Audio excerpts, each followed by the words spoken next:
Bismillahirrahmanirrahim. Dear students, welcome to Object Oriented Programming. आज का हमारा मौजू ऑपरेटर ओवरलोडिंग है. What is operator overloading? Operator overloading में हम ये करते हैं कि जो हमारे पास ऑलरेडी किसी भी लैंग्वेज में दिए गए ऑपरेटर्स होते हैं, हम उनके डिफ़ॉल्ट बिहेवियर को मॉडिफाई किए बगैर हम उनको अपने क्लास के जो ऑब्जेक्ट्स होते हैं अपनी मर्जी से उसमें मैनिपुलेट करने की कोशिश करते हैं. और जो बाय डिफ़ॉल्ट जिस मीनिंग के लिए वो ऑपरेटर इस्तेमाल होता है, ना तो हम उसके ऑपरेंड्स को चेंज कर सकते हैं और ना ही उसकी बाय डिफ़ॉल्ट जो मीनिंग है उसको तब्दील करते हैं, बल्कि सिर्फ उसको नई टाइप के डाटा पर अप्लाई करने के लिए हम ऑपरेटर ओवरलोडिंग करते हैं. मिसाल के तौर पे हमारे पास जो स्ट्रीम इंसर्शन और एक्सट्रैक्शन ऑपरेटर है, इसको हम ओवरलोड कर सकते हैं अपनी मर्जी से और अपनी मर्जी का जो डाटा टाइप है वो इस पर लगा सकते हैं. ऑपरेटर ओवरलोडिंग जो है, जैसे मैंने आपको पहले बताया कि हमारे जो ऑपरेटर्स होते हैं उनकी जो बिल्ट इन टाइप्स होती हैं उनमें आल्ट्रेशन करने की हमें इजाज़त नहीं देता. और इसमें से ऑपरेटर ओवरलोडिंग में ये याद रखिए कि आपने इसको अगर ओवरलोड करना है तो उसके ऑपरेंड्स में से एक ऑपरेंड जो है must be an object of a class, वो ऑब्जेक्ट किसी क्लास का होना चाहिए.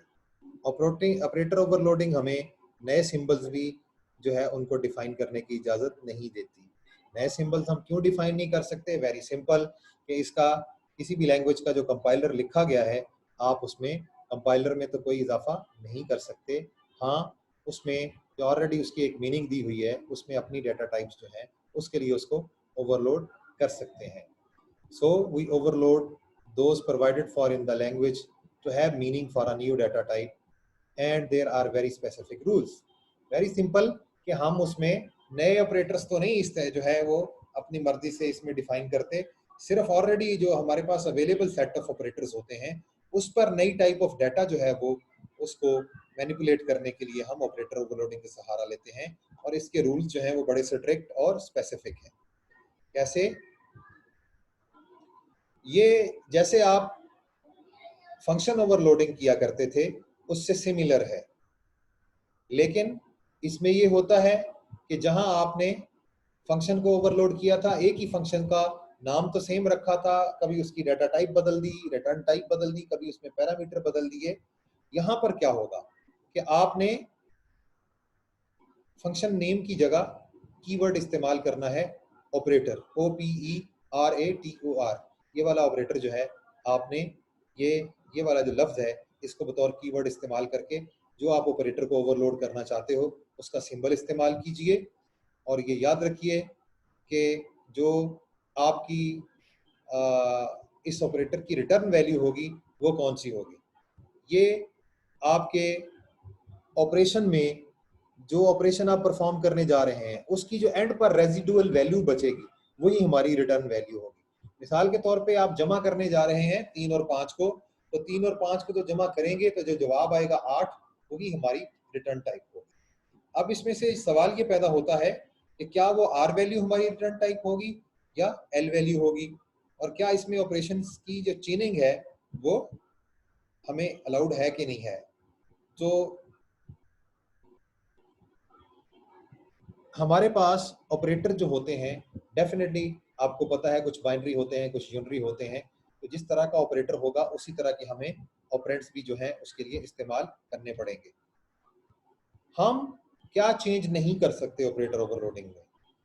सबसे पहली चीज कि जो एक ऑपरेटर के नंबर ऑफ ऑपरेंड्स होते हैं वो हम चेंज नहीं कर सकते. अगर एक बाइनरी ऑपरेटर है तो हमें पता है कि वो 2 ऑपरेंड्स पे ऑपरेट करता है, तो आप वो 2 की तादाद को कम ज्यादा नहीं कर सकते ओवरलोडिंग में.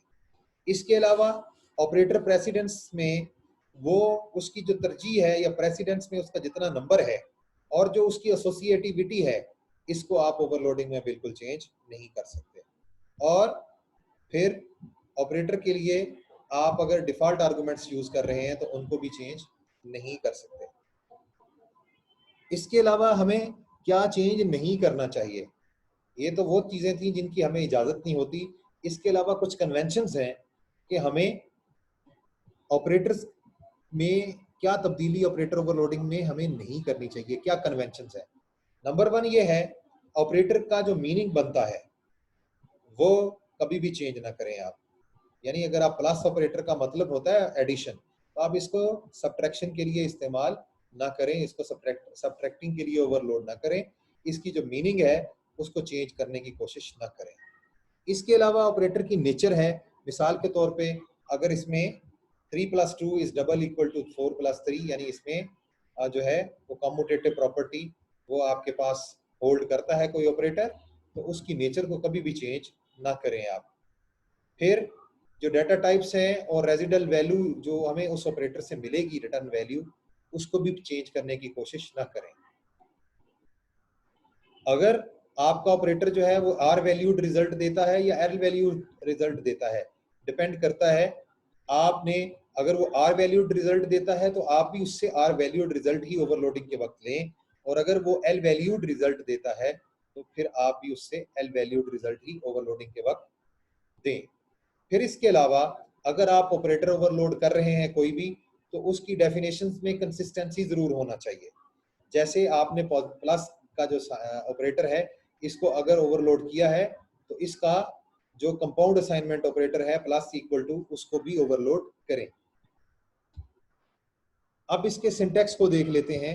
ये सिंटैक्स आपको स्क्रीन पे नजर आ रहा है, गौर करें जरा इसमें। इसमें सबसे पहले क्लास अंडरस्कोर नेम, ये रिटर्न टाइप है आपके ऑपरेटर की। इसके बाद आप ऑपरेटर का कीवर्ड इस्तेमाल कर रहे हैं, ऑपरेटर, ये आपके फंक्शन का नाम, यानी आप ऑपरेटर का कीवर्ड इस्तेमाल करें यहाँ पे। उसके बाद जो है आपके पैरेंथेसिस शुरू हो गए दो, स्टार्टिंग और एंडिंग, और सेमीकोलन है एंड पे। इसके दरमियान क्या है, इसके दरमियान जो फॉर्मल आर्गुमेंट्स आपका ऑपरेटर लेता है वो दोनों आप कॉमे के साथ सेपरेट कर दें। अगर वो एक ही आर्गुमेंट लेता है तो एक ही रखें, अगर वो दो लेता है तो दो आर्गुमेंट रखें। और ये जो कॉन्स्ट का कीवर्ड है ये किस लिए इस्तेमाल हो रहा है, ये अभी मैं आपको इलेबोरेट करता हूँ। इससे आप देख रहे हैं कि हमारा ऑपरेटर के आगे माइनस लिखा हुआ है, तो ये वाली जो डिक्लेरेशन है ये हमें जो सब्ट्रैक्शन ऑपरेटर है इसको सेम क्लास के जो 2 ऑब्जेक्ट्स हैं उनको जो सब्ट्रैक्ट करने के बाद हमें एक आर वैल्यू जो है वो रिटर्न करता है ये। यानी हम माइनस का जो ऑपरेटर है उसको ओवरलोड कर रहे हैं इस सिंटैक्स को इस्तेमाल करते हुए। जो इटैलिक में जो चीज़ें रखी गई हैं वो मैंने रिकमेंडेशंस जो आपको दी हैं वो हैं, और हमारा अगर आप इनको फॉलो करोगे तो जो आपको रिजल्ट मिलेगा प्रोग्राम में वो जो है वो वही मिलेगा जो हमें बिल्ट इन डाटा टाइप्स में मिलता है। जैसे कॉन्स्ट को मैंने इटैलिक क्यों रखा है कि अगर आप अपने आर्गुमेंट्स को कॉन्स्ट रखेंगे तो ये मैं इसलिए रिकमेंड कर रहा हूँ, कॉन्स्ट रखने से ये होगा कि आपका रन टाइम पे अगर बाय मिस्टेक भी इसको कोई चेंज करना चाहे तो कांस्टेंट है चूंकि आपका ये ऑपरेंड, इसलिए इनकी वैल्यूज जो है वो चेंज नहीं होती। ये याद रखिए कि आपका कोई भी ऑपरेटर, दुनिया में कोई भी ऑपरेटर हो, तो वो अपने ऑपरेंड्स की वैल्यू कभी तब्दील नहीं करता। यानी अगर 5 और 3 को आप जमा कर रहे हैं तो प्लस ऑपरेटर को ये कोई हक नहीं पहुंचता कि वो 5 में कोई तब्दीली करे या 3 में कोई तब्दीली करे। उसका काम सिर्फ इतना है कि दोनों ऑपरेंड्स को आपस में प्लस कर दे, बस। तो इसीलिए मैंने इसमें जो पैरामीटर्स हैं इसमें कॉस्ट को इटैलिक रखा है कि इसको अगर आप कॉस्ट रखेंगे तो उसमें तब्दीली होने के चांसेस निल हो जाएंगे। चूंकि सब्ट्रैक्शन ऑपरेटर का प्री डिफाइंड जो बिहेवियर है, इसने 2 ऑपरेंड्स में से किसी को भी जो है वो मॉडिफाई नहीं करना, इसलिए जो आर्गुमेंट्स इसमें फॉर्मल आप पास करेंगे उनको कांस्टेंट के तौर पे पास करें या फिर बाय वैल्यू पास करें ताकि उसमें तब्दीली के कोई चांसेस ना रह जाए। आगे बढ़ते हैं। जिस तरह आप किसी फंक्शन के आर्गुमेंट्स को डिफाइन करते हैं, ओवरलोडेड ऑपरेटर जो होता है उसके ऑपरेंड्स भी इसी तरीके से आर्गुमेंट्स के अंदर डिफाइन होते हैं। जो आर्गुमेंट्स होते हैं वो आपके ओवरलोडेड ऑपरेटर के ऑपरेंड्स को रिप्रेजेंट कर रहे होते हैं। यूनिटरी ऑपरेटर आपको पता है ये सिंगल ऑपरेंड पे ऑपरेट करता है, तो इसको जब ओवरलोड करोगे तो इसके आर्गुमेंट्स में आप सिंगल आर्गुमेंट ही जो है वो पास कर सकते हो, जबकि बाइनरी ऑपरेटर्स में जब उनको ओवरलोड किया जाएगा तो आपको 2 आर्गुमेंट पास करना पड़ेंगे। जब भी कोई ऑपरेटर आप इस्तेमाल करते हैं तो ये फंक्शन कॉल में एक्चुअल आर्गुमेंट्स का हिस्सा बन जाता है वो ऑपरेटर। इसलिए फॉर्मल जो आर्गुमेंट्स होते हैं उनकी डाटा टाइप्स जो होती हैं उनको आपने ये इंश्योर करना है कि वो ऑपरेंड्स के साथ ज़रूर मैच करें जो वहाँ पर एक्सपेक्टेड हैं, या फिर अगर वो मैच नहीं कर रही तो फिर उनकी एक्सप्लिसिट जो है वो कन्वर्जन आप जो है वो मेक श्योर करें। और मेरी रिकमेंडेशन ये है कि यूनिटरी ऑपरेटर्स जो होते हैं उनको अगर आपने ओवरलोडेड करना है तो हमेशा उनको एज मेंबर फंक्शंस ही ओवरलोड में, जिस तरह मेंबर फंक्शंस जो हैं उनको ट्रीट करते हैं तो उसी तरह उनको ओवरलोड कीजिए, क्योंकि पहला आर्गुमेंट जो होता है वो हमेशा किसी भी ऑब्जेक्ट का क्लास का ऑब्जेक्ट होना चाहिए। उसके बाद ओवरलोडेड ऑपरेटर की जो रिटर्न टाइप होगी वो भी सेम होगी डेफिनेटली। जो ऑपरेंड्स की डाटा टाइप है वही हमारे उसकी रिटर्न टाइप भी ओवरलोडेड ऑपरेटर में होगी। ओवरलोडेड ऑपरेटर जो हमें वैल्यू रिटर्न करेगा वो रेजिडुअल वैल्यू कहलाती है, यानी ऑपरेटर के अंदर जो ऑपरेंड्स थे वो उनमें जो जो वैल्यूज थी उन पर ऑपरेटर जब चल गया उसका जो जवाब आया उसको रेजिडुअल वैल्यू कहते हैं। और ये याद रखा जाए कि हमने जब भी ऑपरेटर को ओवरलोड करना है तो उसमें जो वो ऑपरेटर वैल्यू रिटर्न कर रहा है और उसकी जो टाइप है इस पर बड़ा हमने कंसिस्टेंटली गौर करना है और बड़ा इंपॉर्टेंट है ये, क्योंकि किसी भी ऑपरेटर ने जो हमें वैल्यू रिटर्न करनी होती है वो इस चीज का तयन करती है कि अगर हमने इस ऑपरेटर को लार्जर एक्सप्रेशन में इस्तेमाल किया है तो फिर उसका क्या नतीजा निकलेगा। और हमने अगर इस ओवरलोडेड ऑपरेटर को कहीं और किसी एक्सप्रेशन में इस्तेमाल किया है या फिर किसी और ऑपरेटर के साथ इसको इस्तेमाल करने की कोशिश की है तो यहाँ भी हमें जो इसकी रिटर्न टाइप होगी उसका खास ख्याल रखना पड़ेगा। और ये याद रखिए कि कभी भी आप ऑपरेटर ओवरलोड करते वक्त वॉइड का लफ्ज इस्तेमाल ना करें, ये रिकमेंड करूंगा, क्योंकि अगर आप वॉइड का लफ्ज इस्तेमाल कर दोगे किसी ऑपरेटर को ओवरलोड करते वक्त तो फिर उसका कोई मकसद नहीं है, उससे आपका जो वो ऑपरेटर है वो वॉइड हो जाएगा, वो एक मीनिंगलेस चीज बन जाएगी वो। इसलिए कभी भी वॉइड का लफ्ज जो है वो ऑपरेटर ओवरलोडिंग में आप इस्तेमाल ना करें। बाइनरी ऑपरेटर्स अगर उनको मेंबर्स के तौर पे आपने ओवरलोड किया है तो उनमें एक सिंगल आर्गुमेंट होगा और जो फर्स्ट उनका ऑपरेंड होगा वो इम्प्लिसिटली दिस पॉइंटर के जरिए उठा लिया जाएगा अगर वो किसी भी क्लास का ऑब्जेक्ट है जिसमें उसको आपने डिफाइन किया है। अगर बाइनरी ऑपरेटर्स को आपने 2 ऑपरेंड्स के तौर पे ओवरलोड किया है, वो नॉन मेंबर फंक्शन के तौर पे आपने उनको ओवरलोड किया है, तो इसमें फिर कोई भी इम्प्लिसिट फर्स्ट ऑपरेंड नहीं लिया जाएगा क्योंकि उसके 2 ऑपरेंड आपने पूरे कर दिए हैं।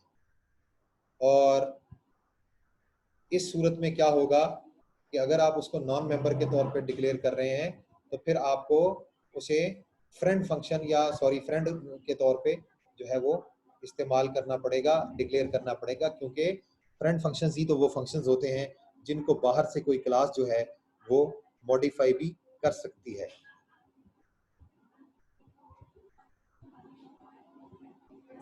डियर स्टूडेंट्स, ओवरलोडेड ऑपरेटर जो होते हैं उनको अगर नॉन मेंबर्स के तौर पे C++ में अगर हम ओवरलोड करें तो क्या होगा कि वो क्लास डेफिनेशन का हिस्सा तो नहीं होंगे, लेकिन वो फिर ये होगा कि सिर्फ पब्लिक मेंबर्स को एक्सेस कर सकेंगे। और अगर हम ये चाहते हैं कि ये हमारे जो नॉन मेंबर ओवरलोडेड ऑपरेटर्स हैं ये उस क्लास के प्राइवेट और प्रोटेक्टेड डाटा को भी एक्सेस करें तो फिर हमें इनको बतौर फ्रेंड जो है वो डिक्लेयर करना पड़ेगा। और जब हम किसी नॉन मेंबर फंक्शन को ओवरलोड करते हैं तो इसके जितने भी ऑपरेंड्स हैं उनको एक्सप्लिसिटली हम स्पेसिफाई करते हैं फॉर्मल आर्गुमेंट्स में। बाइनरी ऑपरेटर्स के लिए फर्स्ट और सेकंड जो है वो किसी क्लास का मेंबर ही होना चाहिए और दूसरा ऑपरेंड जो है वो किसी भी टाइप का हो सकता है। हम तमाम जो ऑपरेटर्स हमें सी प्लस प्लस में मुयसर हैं, जिसमें अरिथमेटिक ऑपरेटर्स हैं, बिटवाइज ऑपरेटर्स हैं, रिलेशनल ऑपरेटर्स हैं, इक्वालिटी के ऑपरेटर्स हैं, लॉजिकल ऑपरेटर्स हैं और कंपाउंड असाइनमेंट ऑपरेटर्स हैं, सब के सब ऑपरेटर्स को हम ओवरलोड कर सकते हैं।